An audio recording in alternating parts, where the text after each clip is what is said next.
Olá, aluno da EBM, seja muito bem-vindo. Para que você tenha um melhor aprendizado, siga as seguintes dicas. Primeiro, reserve um local adequado no qual você consiga realmente se concentrar e aprender. Segundo, prepare algo, caderno, celular, etc., para fazer anotações.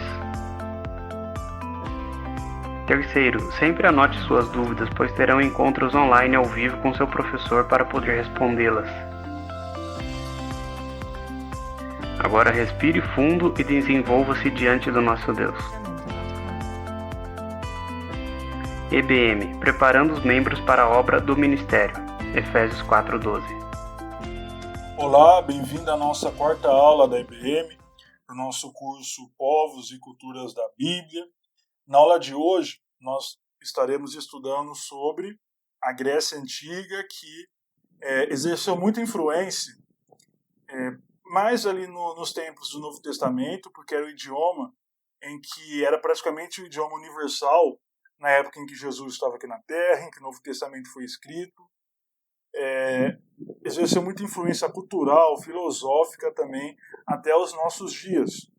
E é um povo assim que é muito importante nós termos o conhecimento dos gregos, né, para entender principalmente o período o intervalo entre o Antigo Testamento e o Novo Testamento. Aquela página em branco, quando nós abrimos a Bíblia, tem uma página em branco.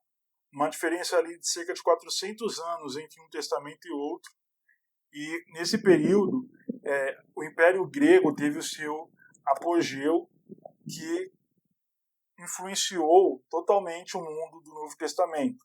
Bom, hoje nós temos um país chamado Grécia, que fica ali na Península Balcânica, perto de países como Sérvia, Bulgária, Montenegro, Bósnia, Macedônia do Norte, a Macedônia, que são países diferentes, Macedônia do Norte e Macedônia.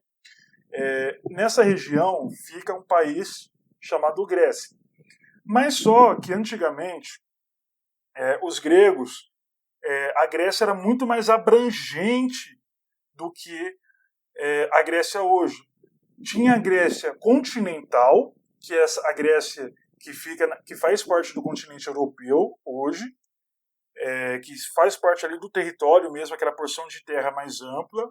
Tem a Grécia insular, né, tinha a Grécia insular, que eram as ilhas, né, principalmente as ilhas Crito-Micênica, Crito-Minóica, e também principalmente ali a parte oeste da Turquia, a ala europeia da Turquia, e eles chegaram também a fundar ali colônias na Itália. Então, diferentemente de hoje, onde a Grécia é um país com o idioma grego, com um governo próprio, naquela época, a Grécia era todo um mundo, né, que pertencia a Hélade. O que era a Hélade? Os gregos, eles se chamavam de helenos, que eram pertencentes a Hélade. Bom, a Hélade ela começou a ter início devido aos gênos. Os gênos eram comunidades concentradas na figura do patriarca, que foram crescendo tantos, né? Então famílias que foram crescendo, que foram se juntando, até dar início às cidades. Essas cidades tinham uma economia agrícola. Apesar do solo ser pouco fértil naquela região, eles conseguiram achar uma porção de terra estreita, onde eles conseguiram praticar agricultura e se tornar autossuficientes. E o que vai acontecer? O mundo grego, esses gêneros vão dar início a várias cidades e estados.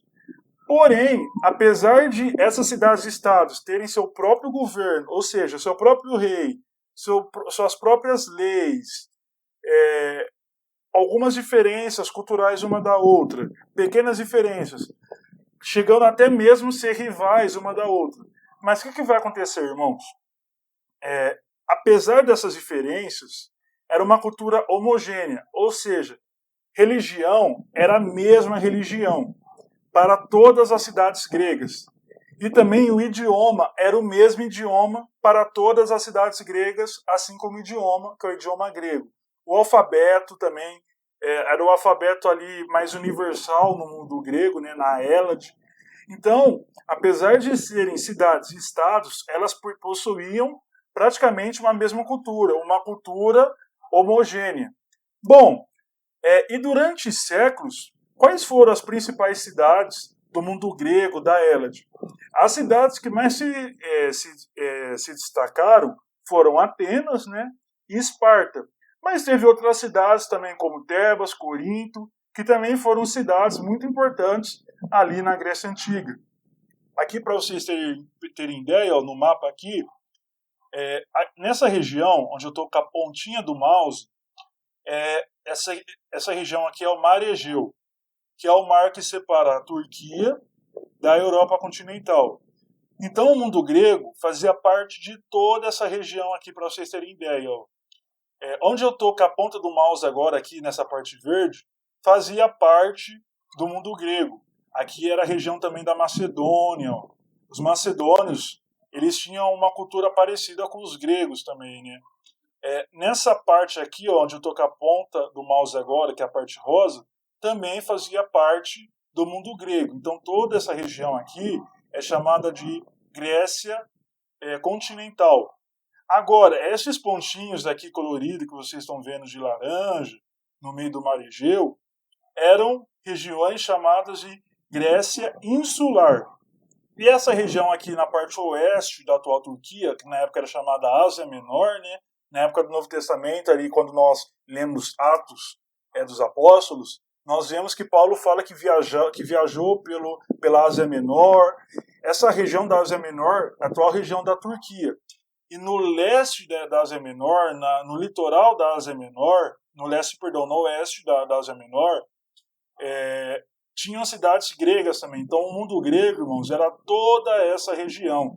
Diferentemente de hoje, onde a Grécia é apenas uma região aqui que ficaria aqui, mais ou menos, ó, onde eu estou com a pontinha do mouse, que é essa parte verde aqui, pegando um pouco dessa parte laranja. Bom, eu disse, então, que as duas principais cidades, né, do mundo grego era Atenas e Esparta. Tebas, Corinto. Mas, na aula de hoje, eu vou falar um pouco sobre Atenas e sobre Esparta. Na cidade de Atenas tem algumas características. E quais eram essas características? Tinha a democracia ateniense, mas antes da democracia, Atenas teve governos tiranos. Na verdade, chegou a ter reis, mas reis assim que tiveram governos problemáticos, governos que oprimiam o povo ateniense. Depois, os atenienses eles se rebelaram contra esses monarcas, mas tiveram alguns homens ali oportunistas que tomaram o poder implantando uma tirania. Então eles ficaram conhecidos como tiranos. Mas só que depois que esses tiranos foram tirados do poder, os gregos então implementaram, né, os atenienses, a democracia, ou seja, poder da maioria. A maioria que escolhe as suas leis, que escolhe o seu governante. Mas, diferentemente da democracia que nós temos hoje, a democracia ateniense excluía as mulheres, os escravos e os estrangeiros. Lembrando que os escravos eram a maioria da população ateniense. Alguns historiadores estimam que tinha cerca de 40% a 80% ali de uma população de escravos. Então, eles eram a maioria. E as mulheres também não podiam participar da democracia ateniense, nem os estrangeiros, que eram chamados, né, de metecos. Bom, então quem participava da democracia ateniense? Homens livres, maiores de 18 anos. E o interessante é que, assim, para participar da democracia ateniense, eram homens ali que aprenderam a filosofia. Então a filosofia também nasce num contexto de política, né, para debater as ideias, para melhorar a oratória. Então, esses homens livres, eles ajudaram a desenvolver a democracia e também a filosofia. Como que era a sociedade ateniense? Pensem, irmãos, numa pirâmide. No topo estavam os cidadãos atenienses. Então, quem que eram os cidadãos atenienses? Aqueles homens livres, né, nascidos de cidadãos atenienses, mais nobres, assim por diante, suas esposas, seus filhos, seguidos no meio ali de uma pirâmide pelos metecos. Quem eram os metecos? Os metecos era como eles chamavam os estrangeiros, e na base estavam os escravos. Quem eram os escravos? Tinha algumas formas de uma pessoa se tornar escravo. Sendo prisioneira de guerra, então, num confronto com outra cidade-estado, com outro povo, eles capturavam homens e mulheres desses povos e escravizavam. Mas também tinha a escravidão por dívida, ou seja, uma pessoa que estava devendo tanto para uma determinada pessoa que ela acabou se vendendo, às vezes vendendo ela mesma e a própria família, como escravo para pagar a dívida que ela tem. Bom, e uma outra cidade, uma cidade totalmente rival de Atenas, assim, que era como água e óleo com Atenas, era a cidade de Esparta. Esparta foi conhecida, né, ficou conhecida pela educação militar. Nós temos ali o filme 300, né, que é um filme, eu acho que de 2007, que mostra um pouco como que era a vida em Esparta. Então, como que era a vida em Esparta? A vida em Esparta, uma criança, ela nascia, que era uma educação militar. Quando ela nascia, os pais da criança levavam o bebê para um conselho de anciões. E eles ali examinariam para ver se não teria nenhum defeito físico na criança. Se fosse uma criança perfeita, ela seria devolvida para a mãe educaria essa criança até cerca de 7, 8 anos. Com 8 anos, ela seria levada para o quartel, uma espécie de quartel, onde ela aprenderia a lutar. Então ela começaria com 8 anos de idade a ter o treinamento militar. Com 12 anos, seria deixado mais ou menos sozinho ali numa região desértica para tentar sobreviver. Depois que ele voltasse, ele teria que se submeter a um duro tratamento, seria chicoteado sem chorar. Se ele chorasse, seria mais chicoteado ainda, porque isso na frente dos pais, porque eles queriam que o homem deveria crescer acostumado com frio, andar descalço, acostumado à dor, para ser o melhor soldado possível. Depois disso, ele teria que matar alguns escravos ali como uma festa para mostrar que ele tem um treinamento militar, e depois disso ele faria parte do exército ateniense até os 60 anos de idade.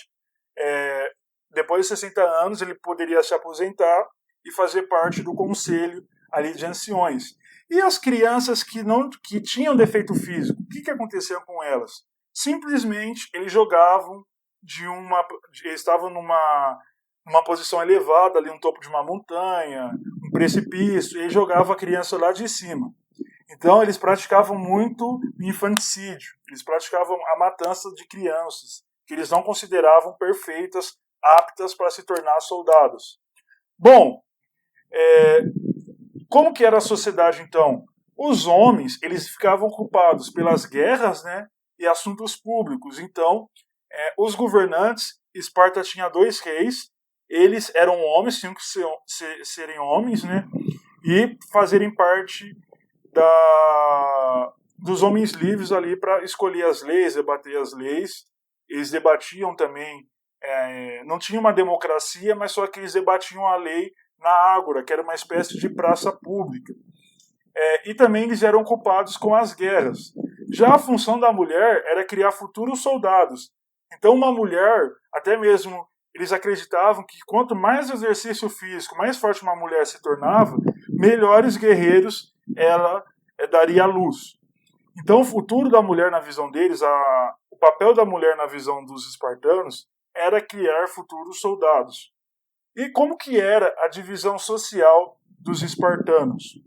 A divisão social dos espartanos era, no topo, os cidadãos livres, né, os espartanos, seguido pelos perieucos, que eram alguns estrangeiros e pessoas ali, artesãos, comerciantes, assim por diante, e na base estavam os ilotas, que eram os escravos, que eram muito maltratados pelos espartanos, sendo submissos à zombaria, a todo tipo de escárnio e servindo ali como pessoas que poderiam ser usadas como objetos de treinamento militar para os espartanos. Bom, e como que era a cultura grega? Bom, a cultura grega ela se divide em algumas contribuições até os dias de hoje. Na filosofia, por exemplo, ali em Atenas, a filosofia ela se desenvolveu, principalmente o nome de Sócrates, que era um filósofo que simplesmente indagava, fazia perguntas. Por quê? O que é a bondade? O que é o amor? O que é a moralidade? O que é o belo? Ele só fazia perguntas e através da conversa, que ele chamava de dialética, ou seja, a conversa entre ideias opostas, para chegar a uma conclusão. O Sócrates deixou um discípulo, que foi o Platão. Platão, na verdade, não era o nome dele era Aristarco. Platão significa ombros largos. O Platão foi discípulo de Sócrates, escreveu sobre Sócrates e elaborou ali uma filosofia um pouco complexa. E o Platão foi professor, do Aristóteles, que também foi um filósofo que até hoje é muito influente. Os três são muito influentes para a história do cristianismo. Eles foram muito influentes, principalmente ali na chamada patrística, que se desenvolveu no período ali nos séculos depois do Novo Testamento. Então, Platão e Aristóteles exerceram muita influência. Outros filósofos gregos surgiram também em Atenas e algumas outras cidades, que influenciaram até mesmo o mundo do Novo Testamento. Nós temos o relato de Paulo em Atos 17, ele estava ali em Atenas e ele viu a idolatria de Atenas, viu os filósofos epicureus, que eram discípulos de um filósofo chamado Epicuro. Tinha um outro filósofo também que muitos ali eram discípulos, e Paulo acabou pregando o evangelho a eles. Então a filosofia era muito forte na cultura grega e até hoje tem muita influência nos nossos dias. Em relação à religião, os gregos eles eram politeístas, ou seja, adoravam mais de um deus. Os seus deuses principais eram Zeus, que na mitologia grega Zeus ele matou o pai dele com a ajuda dos seus dois irmãos Poseidon e Hades. O pai dele queria devorar eles e eles acabaram matando o pai dele. O pai deles, era um titã o pai deles. E Zeus então assume na mitologia grega como deus dos deuses, Poseidon como deus da água, o Hades como, até hoje a palavra grega para inferno no Novo Testamento é Hades. Por quê? Porque Hades era o deus do mundo dos mortos, o deus dos mortos. E na Bíblia tem um sentido do inferno mesmo. Mas só que na mitologia grega também teve a deusa Atenas, que era a deusa da sabedoria, filha de Zeus, Hera, que era a esposa de Zeus, Hermes, a palavra hermenêutica, ou seja, quem fez direito, e também quem tem contato com a teologia, sabe que nós estudamos a hermenêutica, ou seja, a ciência da interpretação de texto. Por quê? Porque Hermes ele era o mensageiro dos deuses, aquele que conseguia levar a mensagem dos deuses para os seres humanos. Então, o nome dele deu origem ao termo hermenêutica. A influência grega pode ser sentida muito ainda, até em nossos dias, por causa de filmes e séries, nas figuras como o Minotauro, que é aquele ser que é metade touro e metade ser humano, centauros é metade ser humano, metade cavalo, e sereias. Na literatura, os gregos exerceram influência através de muitas obras, mas duas se destacam, a Ilíada e a Odisseia. A Ilíada retrata a Guerra de Troia, dando destaque ali para a conquista de Troia. Quem assistiu já o filme Troia, interpretado pelo Brad Pitt, pode sentir ali um pouco como que era a narrativa. Claro que o filme não é 100% fiel à obra, mas só que dá para ver algumas influências culturais dos gregos ali, que é muito bem representada no filme. Então narra a conquista de Troia pelos gregos, né?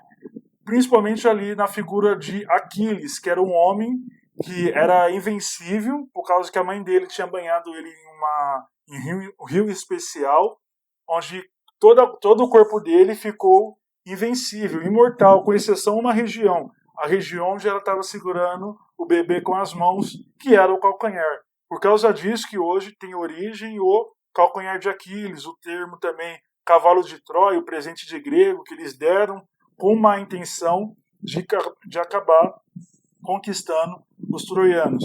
E a Odisseia retrata o retorno de um herói grego fictício também, chamado Ulisses, que acabou voltando para o seu reino. Uma outra influência é o teatro grego. O teatro que nós assistimos hoje na igreja, na escola, o teatro que nós temos, os teatros públicos, são herança grega. Os gregos, eles tinham os anfiteatros, onde eles faziam seus teatros, as suas interpretações, né, as suas peças. Eles gostavam ali de fazer sátiras, de representar, de criticar algum aspecto que eles viam na sociedade, de fazer algum discurso. Então os teatros eram usados para isso. E na arquitetura, o Parthenon, que ali é um ponto turístico muito comum, muito conhecido em Atenas, que até hoje aquelas colunas que nós vemos, né, em muitos prédios são herança dos gregos. Na foto aqui, ó, onde eu estou com a pontinha do mouse, está o Parthenon. Essa foto é uma foto recente em Atenas. E o Parthenon foi erguido pelos gregos, pelos atenienses, né, em homenagem à deusa Atena. Ficava na principal região da cidade de Atenas, por causa disso que está numa região alta aqui. Uma outra influência dos gregos são as Olimpíadas. Segundo a mitologia grega, as Olimpíadas tiveram início quando o semideus Hércules ele foi desafiado pela esposa de seu pai, Hera, a fazer um monte de trabalhos ali, que era limpar um estábulo com muitos cavalos, cheio de sujeira, e ele conseguiu desviar um rio. E para homenagear o pai dele, os Zeus, ele acabou criando as Olimpíadas, isso segundo a mitologia grega. Mas os registros históricos mesmo nos leva a 776 a.C., quando foi realizados os primeiros jogos em Olímpia. Por que os primeiros jogos foram realizados em Olímpia? Porque, segundo a mitologia grega, os deuses habitavam no alto do Monte Olimpo. Olímpia ficava na parte de baixo ali do Monte Olimpo. Então, por causa que eles acreditavam que os deuses habitavam no norte do Monte Olimpo, eles realizaram os Jogos, né, Olímpicos na cidade de Olímpia. E quando que acontecia os Jogos Olímpicos? Acontecia nos períodos de trégua na Hélade, ou seja, quando uma cidade-estado ficava em paz uma com a outra. Dava um período de paz uma com a outra, não fazia guerra. Então, para representar uma rivalidade de uma cidade com a outra, eles apostavam suas fichas nas Olimpíadas. E quais eram os esportes praticados? Os esportes praticados eram corridas, né, onde os atletas tinham que correr 100 metros com escudo, corridas e bigas, lutas, principalmente ali boxe, uma espécie de boxe, né, luta livre, meio que corpo a corpo também greco-romana. Porém, eles praticavam, e isso vai gerar um confronto com os judeus, vou falar na próxima aula, eles praticavam, os atletas corriam nus. Os gregos, eles tinham um costume de praticar os esportes, fazer exercícios físicos nus. E isso vai gerar um confronto com os judeus ali no período interbíblico, que vai acabar resultando no confronto com o confronto liderado ali pelos macabeus. Então, a gente vê aí uma diferença já para a cultura bíblica, né, judaica, onde, por causa da queda, Deus deu ao ser humano a vestimenta, né? Quando o homem percebeu que estava nu, então ficou um ser malicioso, não é mais um ser inocente. Então, por causa disso, que evita o nu. Já os gregos, que eram pagãos, eles exaltavam o corpo nu, que eles ficavam atrás da perfeição física, do exercício físico, do corpo bem definido. Então vai ser uma diferença ali entre os gregos e os judeus. Bom, após o declínio da civilização grega, o que vai acontecer? Os Jogos Olímpicos eles vão ficar esquecidos por séculos. Até que recentemente, no século XIX, os Jogos voltaram à tona, liderados pelo Barão de Coubertin, que organizou os Jogos Olímpicos para tentar acabar com os conflitos ali que estavam acontecendo no século XIX. Eles também tiveram uma paralisia ali durante os períodos, né, das grandes guerras, mas depois eles acabaram voltando.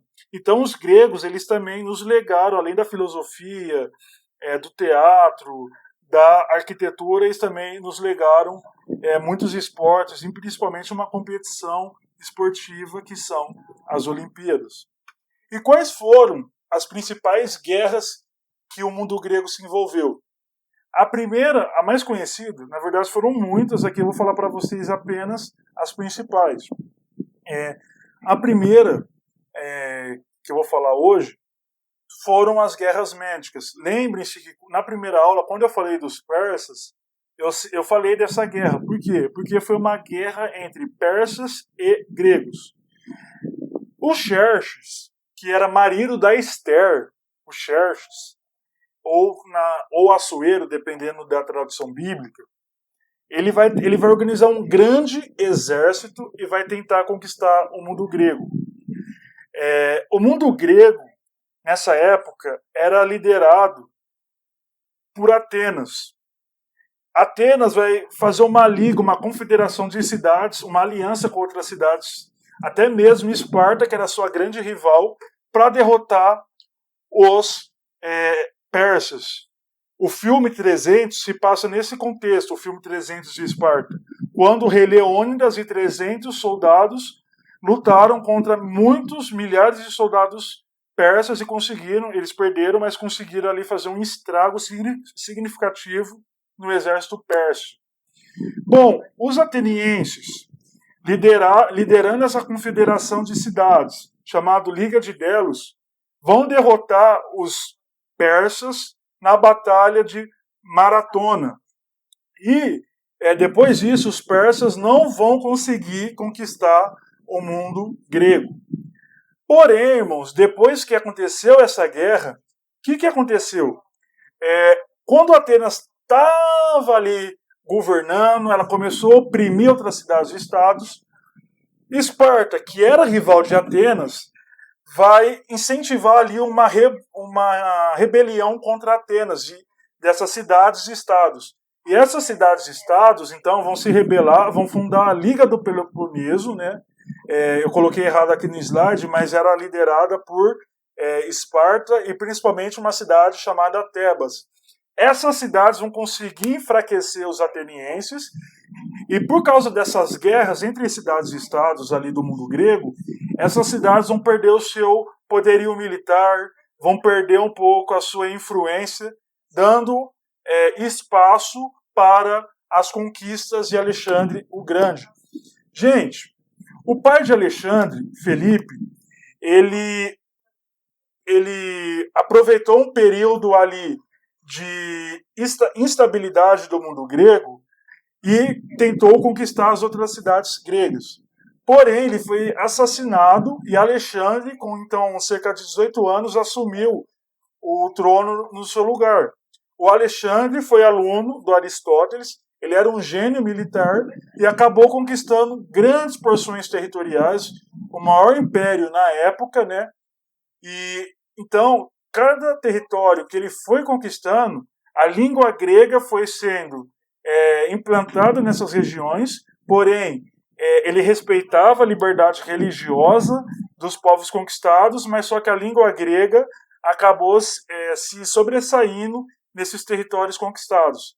Isso, gente, ficou conhecido como helenismo. O que foi o helenismo? Essa influência da língua grega e da cultura grega no geral, que vai ser uma grande contribuição linguística e cultural para a expansão do cristianismo na época do Novo Testamento. Por causa desses territórios que falavam grego, foi muito fácil para o cristianismo crescer num ambiente grego. E, irmãos, na próxima aula eu vou continuar essa explicação, porque nós vamos falar do período interbíblico, que é o período ali onde os gregos, né, eles dominaram. O Alexandre ele implementou o helenismo, e também vai ter muitos acontecimentos importantes, como a Guerra dos Macabeus. Eu aguardo vocês na próxima aula, com a nossa aula de períodos interbíblicos. Bons estudos e até o nosso próximo encontro. Abraços!